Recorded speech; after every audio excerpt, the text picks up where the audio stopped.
حضرت ابو ہریرہ رضی اللہ عنہ سے مروی ہے کہ ہم نبی کریم صلی اللہ علیہ وآلہ وسلم کی خدمت میں تھے کہ ایک شخص نے حاضر ہو کر کہا، یا رسول اللہ، میں تو تباہ ہو گیا۔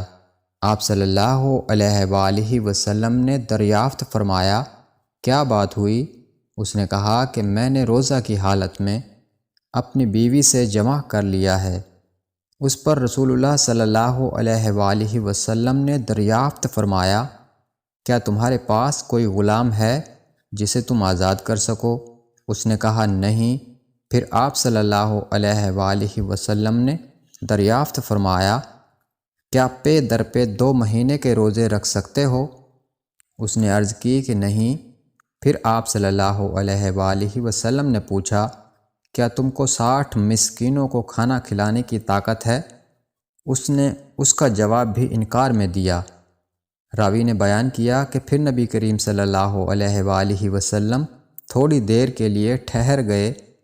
ہم بھی اپنی اسی حالت میں بیٹھے ہوئے تھے کہ آپ صلی اللہ علیہ وآلہ وسلم کی خدمت میں ایک بڑا تھیلا عرق نامی پیش کیا گیا جس میں کھجوریں تھیں۔